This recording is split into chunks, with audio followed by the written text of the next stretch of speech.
You fire musket, but I'll run you through.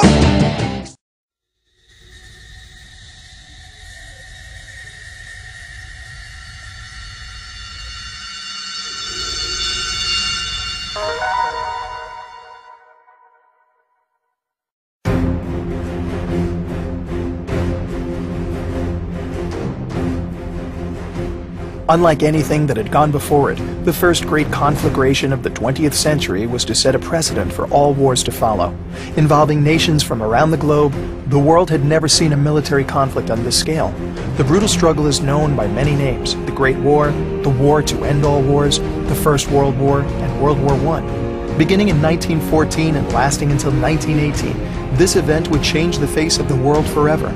Fought primarily in Europe, World War I claimed the lives of over 9 million people and was one of the most deadly military conflicts in history.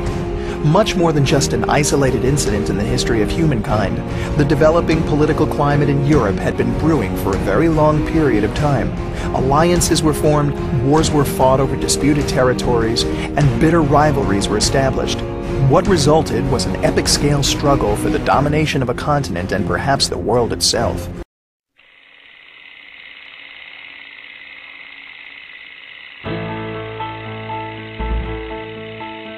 There was a time when Europe was a pleasant place, with a well-based economy and commerce.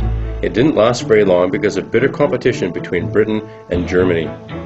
Ho there, scallywag! I have the largest raw materials industry in all of Europe. Just try to take me. Ha ha ha!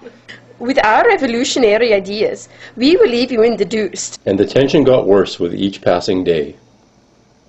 Is our super secret alliance still on? Of course. Who's there? What's the password? A hopscotch. Oh, it's just you, Italy. We were just discussing the super secret triple alliance between the three of us. It's still on, yes? But of course!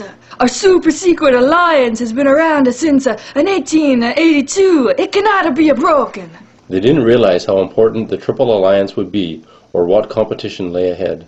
So the last two peace conferences didn't work. What do we do now? Sacre bleu! I think something is going on between Germany, Italy, and Austria-Hungary.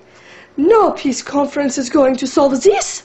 We need allies in case of any emergency. Tip-top idea, good chap. The three of us will form a not-so-secret alliance, the Triple Entente. With any luck, they will feel threatened by our existence. Ha ha ha! Hey, hey, hey! We are all powerful! Or so they thought. But these alliances were only the beginning. We are the best. We are the best. Hey you!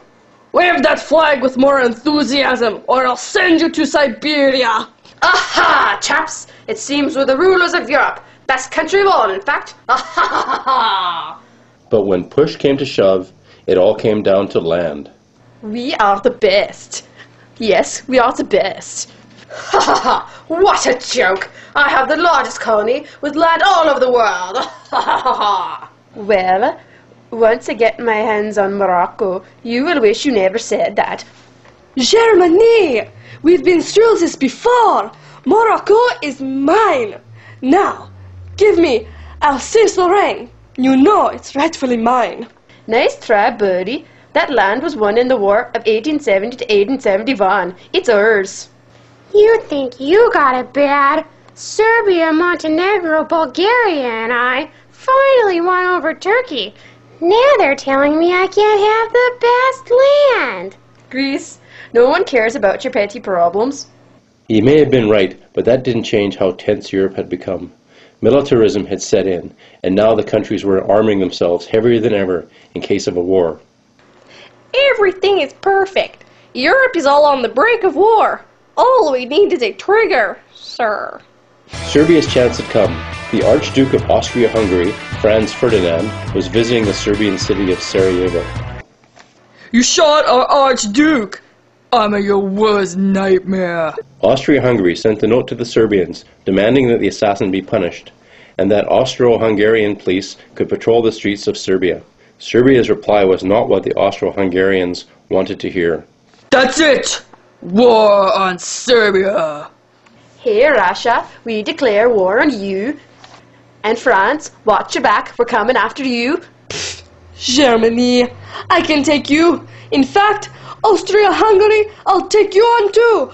Both of you, bring it on. France, I'll save you. You're mine, Germany. The battle has begun.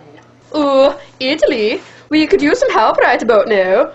You were brought to this honor yourselves. I'm out of here. Ciao, Bella. And so it was. World War I had begun.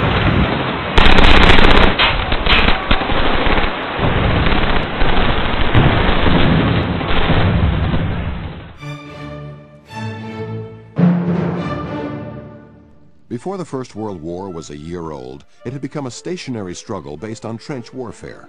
Hundreds of miles of trenches were built across France and Belgium.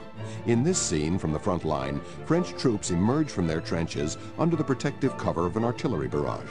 American sentiment against the German alliance surged in May 1915 when a German U-boat sank the passenger liner Lusitania just days after leaving New York Harbor. Nearly 1,200 lives were lost.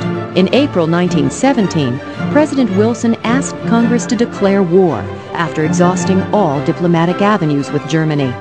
American entry into the war came as the fortunes of the Allied forces were approaching their low point. In the spring and summer of 1918, the Germans launched powerful offensives aimed at Paris.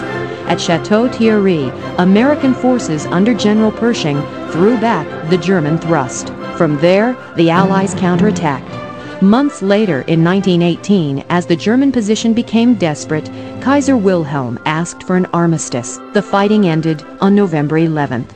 More than 8 million soldiers died in what became known as the Great War. News of the end of what was once called the War to End All Wars reached American troops, and the 340th Artillery Field Unit buried its last shell. On the day after the armistice was announced, American and German soldiers met face to face at Meurthe-et-Moselle, France, and instead of trading shots, they traded caps. While enlisted men of each side shared cigarettes for the first time, the 340th muzzled their gun for the last.